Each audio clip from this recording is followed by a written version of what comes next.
코스피가 나흘째 하락하면서 2,420선이 무너졌습니다. 외국인들의 투매 속에 대장주 삼성전자가 5만 원 선을 위협받고 있습니다. 최윤범 고려아연 회장이 경영권 방어를 위해 추진한 유상증자를 자진 철회했습니다. 이제 승부는 임시 주주총회 표 대결로 가려질 전망입니다. 내수 부진으로 지난달 취업자 수 증가폭이 넉 달 만에 10만 명 아래로 떨어졌습니다. 구직 활동도 하지 않는 인구가 244만 명에 달했습니다. 유상임 과기부 장관이 통신 3사 CEO들을 만나 통신비 인하를 주문했습니다. 역대급 실적을 내고 있는 통신 3사를 향한 요금 인하 압박이 거세지고 있습니다.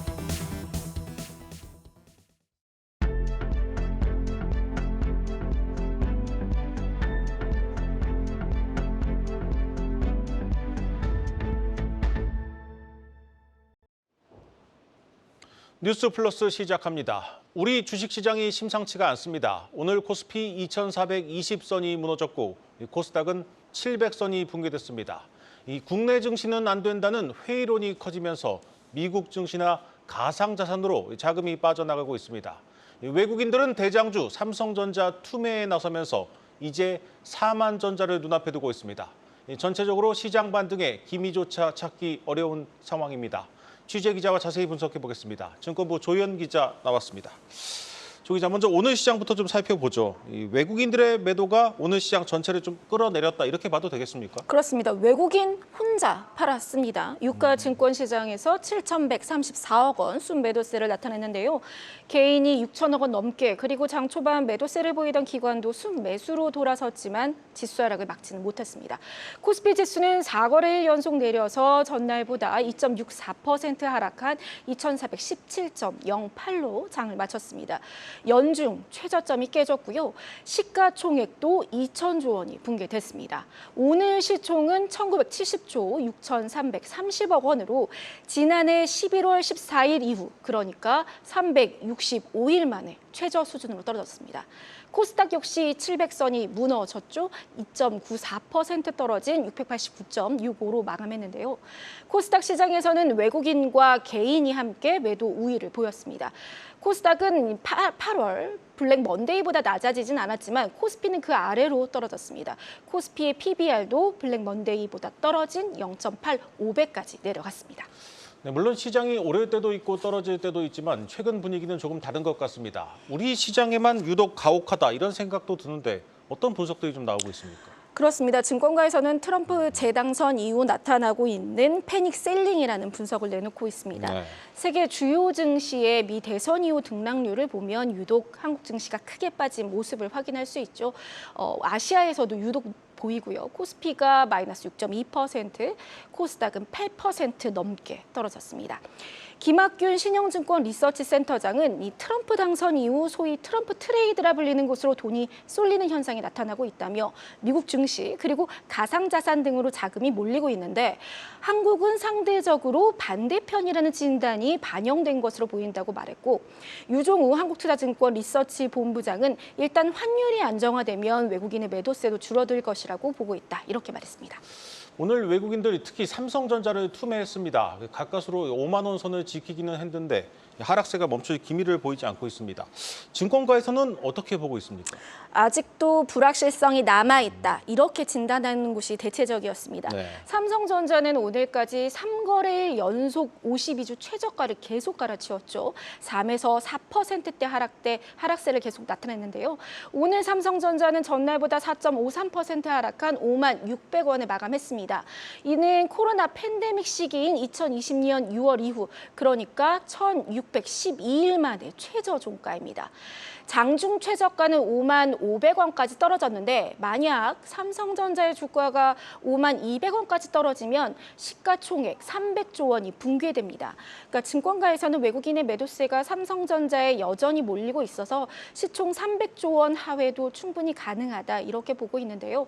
황승택 하나증권 리서치센터장 투자장은 일단 HBM에서 돌파구를 마련할 수 있을지가 관건이라며 이번 IR에서 HBM 비중이 늘어난다라고 이렇게 약속을 했는데 실제 4분기 실적에 이 부분들이 확인되는지 아직은 좀 지켜보자는 분위기다. 이렇게 설명을 했습니다. 네. 우리 시장이 글로벌 증시에서 왕따를 당하는 원인 중 하나로 글로벌 정책 엇박자 문제를 꼽는 시각이 있습니다. 다른 나라들 적극적으로 부양책도 쓰고 기준금리도 확 내리는데 우리는 너무 소극적이지 않나 이런 생각도 듭니다. 맞습니다. 통화 정책이나 또 금융시장 정책에 있어서도 주요국에 비해서 좀 한 발 뒤늦은 모습을 지적하고 있는 것인데요. NH투자증권의 김병현 연구원은 최근에 이 외국인의 매도세가 내년 한국 경제에 대한 우려를 반영했다라고 설명을 했습니다. 그래프를 보면 주요국에 비해서 한 발 늦은 기준금리 인하에 이어서 이자 폭도 상당히 작게 움직인 것이 한국의 근본적인 문제라면서 내년에 한국의 수출 증가율은 4%대로 둔화하고 내수도 좀 밋밋할 것으로 예상한다. 이렇게 분석을 했습니다.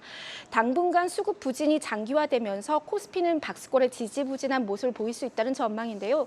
증권가에서는 다만 이제 저점 매수 전략으로 접근할 수 있는 업종들, 그러니까 고금리 압박으로 평균 대비 낮은 수준의 밸류에이션을 적용받고 있는 종목을 주목하라고 조언했습니다. 잘 들었습니다.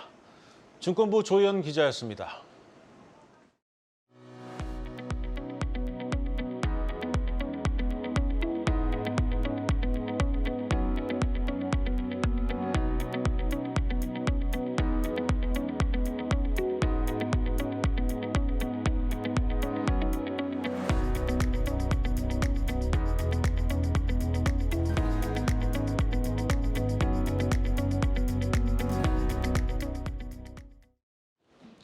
트럼프 효과로 비트코인 가격이 연일 치솟으면서 상승장에 나만 낙오될지 모른다는 일명 포모 현상이 나타나고 있습니다. 곧 10만 달러를 넘어설 것이란 전망까지 나오면서 다시 시장에 뛰어든 투자자들 마음이 급해지고 있습니다. 박찬휘 기자입니다. 오늘 오전 5시 55분 비트코인 가격이 사상 처음으로 9만 달러를 돌파했습니다. 트럼프 후보 당선 소식에 더해 미국 상하원 선거에서 공화당이 과반 이상을 차지할 것이 기정사실화되자 트럼프 수혜주에 투자하는 트럼프 트레이드 현상이 과열된 데 따른 겁니다. 앞서 트럼프는 미국 정부가 보유한 21만 개의 비트코인과 미래에 획득할 비트코인을 100% 전량 보유하는 것이 2기 트럼프 행정부의 핵심 정책이 될 것이라고 밝힌 바 있고 개인적으로도 약 60억 원 상당의 가상자산을 보유하고 있습니다. 전문가들은 비트코인에 대해 긍정적인 전망을 내놓고 있습니다. The average of the last two bull markets, combined them, and then projected where we are versus them, then it shows that right around February is when we hit that 100K mark. 비트코인이 급등하자 알트코인 가격도 요동치고 있습니다. 일론 머스크 테슬라 CEO의 수혜 코인으로 분류되는 도지코인과 시바이누 코인은 일주일 새 75%, 25% 급등했고 지난 24시간 거래량은 비트코인의 4배 수준인 8조 원에 육박했습니다. 머스크 CEO는 대선 기간 트럼프 캠프에 1,680억 원을 후원하는 등 막대한 지원을 보내 트럼프 당선의 최대 수혜자로 꼽힙니다. 최근 계속된 상승세에 비트코인 시가총액이 국내 증시 시가총액을 뛰어넘자 국내 증시에선 포모 현상에 패닉바이 현상까지 발생하고 있습니다. 이에 일각에선 포모에 휩싸여 충동 매매를 하는 것을 경계할 필요가 있다는 목소리도 나옵니다. 단기 차익을 노리고 대출을 받거나 이렇게 해서 높은 이자를 내면서 들어오신 분들은 굉장히 조심하셔야 되고, 그러면서 비트코인과 달리 알트코인 가격은 재료보다 수급적인 부분에 더 큰 영향을 받기 때문에 큰 변동성이 발생하면 발빠르게 대응해야 한다고 조언합니다. 한국경제TV 박찬유입니다. 최윤범 고려아연 회장이 경영권 방어를 위해 추진했던 유상증자를 결국 자진 철회했습니다. 주주들에게 사과한 최윤범 회장은 이사회 의장직도 내려놓겠다고 밝혔습니다. 현장에 나가 있는 취재기자 연결합니다. 고영욱 기자, 자세한 내용 전해주시죠. 네, 고려아연은 오늘 이사회를 열고 2조 5천억 원 규모 유상증자를 철회하기로 결정했습니다. 자사주 공개 매수 당시 빌린 2조 6천억 원을 주주 돈으로 메우려 한다는 비판이 일자 물러선 겁니다. 이와 관련한 긴급 기자회견이 조금 전 서울 중구 대한상공회의소에서 열렸습니다.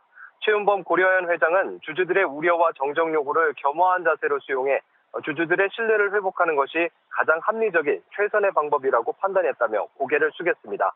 최윤범 회장 발언 직접 들어보시겠습니다. 일반 공모 유상증자를 추진할 당시 회사와 이사회가 합리적으로 예측하기 어려웠던 상황으로 이로 인해 처리된 시장 혼란과 주주분들의 우려에 대해서는 회사는 겸허한 마음으로 진심으로 사과드립니다.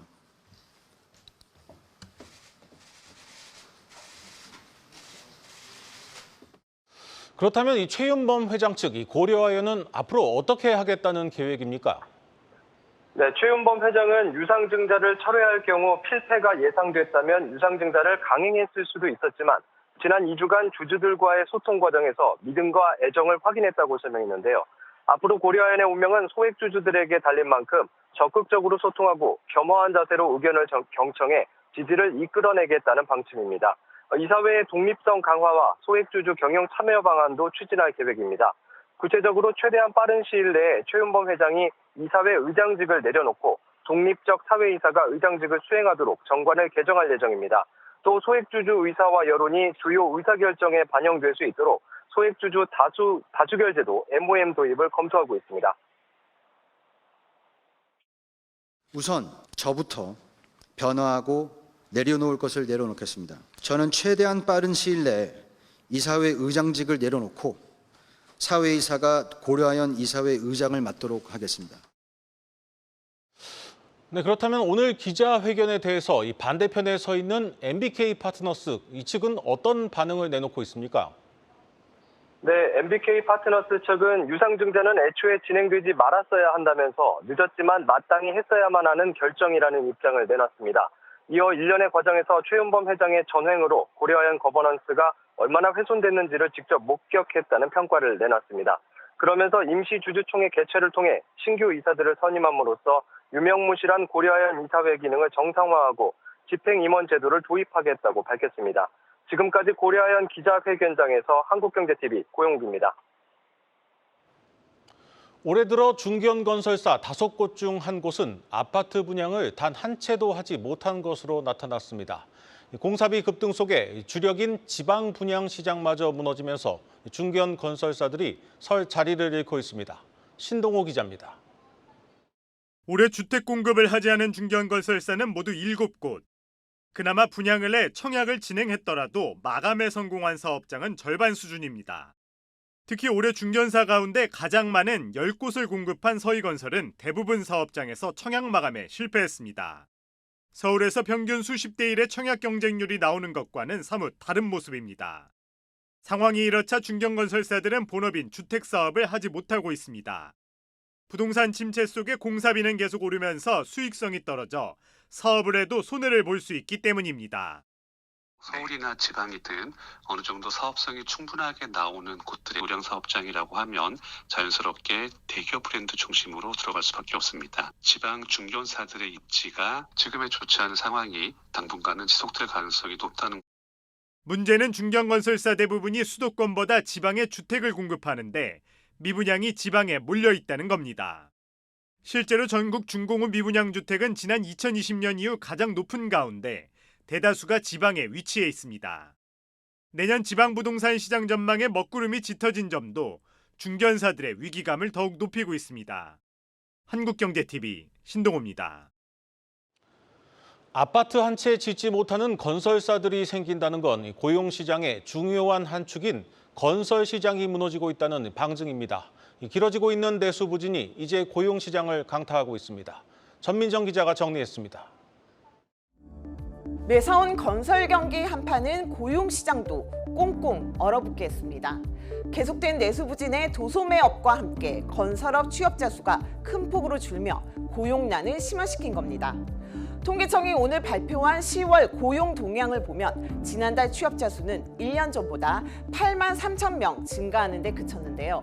지난 5월에 이어 5달 만에 최저 증가폭을 기록한 건데 10만 명대 증가세도 넉 달 만에 꺾였습니다. 일도 구직 활동도 하지 않고 그냥 쉬었다는 인구도 244만 명에 달했습니다. 내수와 밀접한 연관이 있는 업종들의 고용 성적표는 더 처참했습니다. 먼저 도소매업 취업자는 14만 8천 명 줄었는데 2021년 7월 18만 6천 명 이후 3년 3개월 만에 최대폭 감소입니다.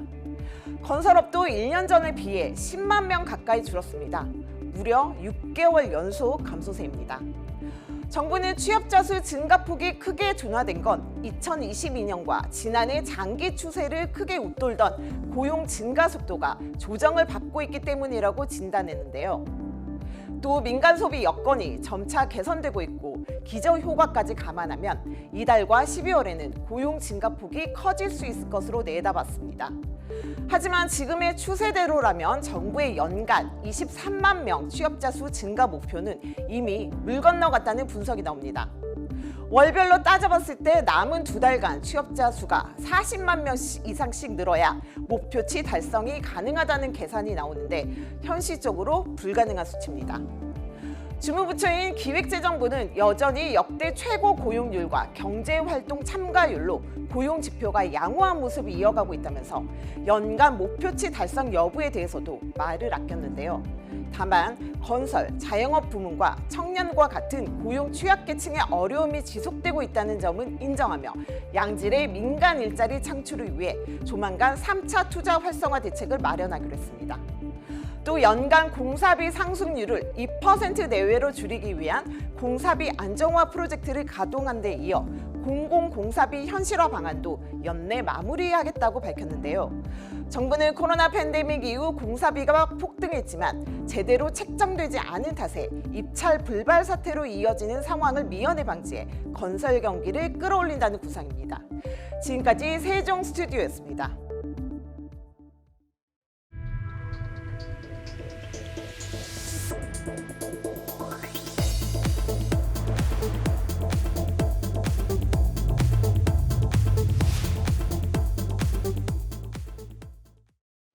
유상임 과학기술정보통신부 장관이 오늘 통신 3사 CEO들을 만나 가계통신비 인하를 주문했습니다.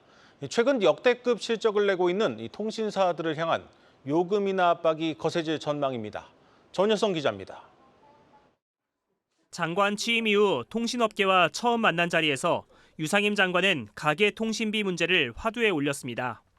중간요금제 도입 같은 통신비 인하 정책을 펼쳐왔지만 가계통신비 지출 규모에는 큰 변화가 없었기 때문입니다. 통신업계는 여러 가지 국민적 요구에 직면하고 있는 것도 사실입니다. 가계통신비 부담 완화를 비롯해서 각종 통신 이용의 편의성 제고를 위한 여러 요구가 있고 정부가 통신비 인하를 언급할 수 있었던 건 통신사들이 양호한 실적 성적표를 연달아 공개하면서입니다. 올해 3분기 통신 3사의 영업이익 합산 규모는 1조 2,434억 원으로 3분기 연속 1조 원을 넘겼습니다. 특히 KT는 3분기 영업이익이 1년 전보다 44.2% 늘어나며 1위 사업자인 SK텔레콤을 바짝 추격 중입니다. 유 장관은 가계통신비 부담을 줄이기 위해서는 통신사들의 경쟁 구도가 선행돼야 한다고 강조했습니다. 이동통신 단말장치 유통구조 개선에 관한 법률, 이른바 단통법 제정 이후 단말기 지원금이 제한되면서 통신사 간 경쟁이 줄어들었다는 겁니다. 현재 정부와 여당은 단통법 폐지에 힘을 쏟고 있는데 이것이 현실화된다면 고객 확보를 위한 경쟁이 치열해져 통신사 마케팅비 증가와 월 요금제 인하로 이어질 공산이 큽니다. 또한 알뜰폰 시장의 경쟁력을 높이기 위해 통신사들의 협조도 요구했습니다. 과점 구조가 장기간 고착화된 상황에서 시장의 전반적인 경쟁이 미흡하다는 지적이 있는 가운데 한편 올해 국정감사에서 화두가 된 5G 요금제보다 LTE 요금 가격이 더 비싼 현상과 불법 스팸 증가 현상에 대해서도 논의가 이어졌습니다. 이에 대해 통신사 대표들은 잘못된 관행이 있었는지 되짚어보겠다며 국민 정서에 맞는 서비스를 갖추겠다고 개선 의지를 내비쳤습니다. 한국경제TV 전효성입니다. 지난달 두 번째 상장 시도를 포기했던 K뱅크가 3분기 창사 이래 최대 실적을 기록했습니다. 실적을 바탕으로 다시 한번 상장에 도전하겠다는 뜻을 밝혔는데 그렇다고 성공을 장담하기는 어렵습니다. 전범진 기자입니다. K뱅크가 올해 3분기에 분기 기준 370억 원, 누적 1,224억 원의 순이익을 기록했다고 발표했습니다. 2016년 창사 이후 3분기 기준 최고의 실적입니다. K뱅크 측은 업계 최고 수준의 금리를 지급하는 파킹 통장과 입출금 통장에 힘입어 수신 잔액이 1년 사이 30% 가까이 급증했고 이것이 실적 개선으로 이어졌다고 설명했습니다. 이익 측면에선 주택담보대출과 전세대출 잔액을 7천억 원 가까이 끌어올리며 전체 대출 중 담보대출 비중이 51.8%까지 올라온 것도 긍정적으로 평가받고 있습니다. 최우영 K뱅크 은행장은 3분기의 호실적을 기반으로 다시 한번 상장에 도전해 영업 저변을 확대하겠다는 의사를 드러냈습니다. 업계에선 K뱅크가 공모 물량을 지난 시도의 절반 수준으로 줄여 수요 대비 공급을 개선할 것으로 보고 있습니다. 지난 상장 철회 이후 뚜렷한 실적 개선이 이루어졌고 코인 시장의 화랑세로 저원가성 예금에 해당하는 업비트 예치금이 늘어나고 있는 점도 긍정 요인입니다. 다만 K뱅크가 3세판을 자신하기엔 불안 요소도 적지 않습니다. 최대 난관은 높은 공모가를 강요하는 기존 투자자들과 최대 주주 BC카드 간의 주주 계약입니다. K뱅크가 내년에 주당 약 8,500원 이상의 가격에 상장을 마치지 못한다면 BC카드는 투자자들에게 약 9천억 원을 배상해야 하는 것으로 알려졌습니다. 지난 상장 시도 이후 증시가 약세를 보이고 있고 더본코리아를 제외하면 공모주 시장의 한파가 이어지고 있는 점도 K뱅크에겐 불리하게 작용할 전망입니다. K뱅크는 투자자들과 접촉을 이어가며 구주 매출 물량을 축소하는 등 성공적인 상장을 위한 협조를 요청하겠다는 방침입니다. 한국경제TV 전범진입니다.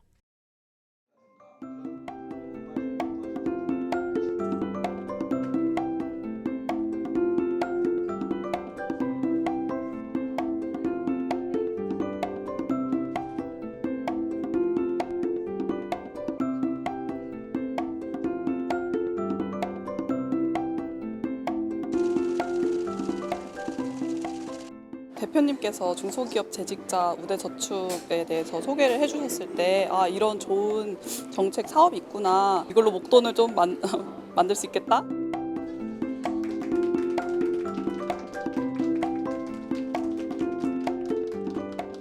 어려운 시기에 우리 중소기업들이 재직자와 함께 우리 중소기업을 잘 갖고 나가는데 도움이 되는 그런 상품이 아닌가 생각이 됩니다. 직원들이 오랫동안 근무할 수 있고 자부심을 가지게 만들어주는 회사도 좋고 직원들도 좋고 이런 상품이 아닌가.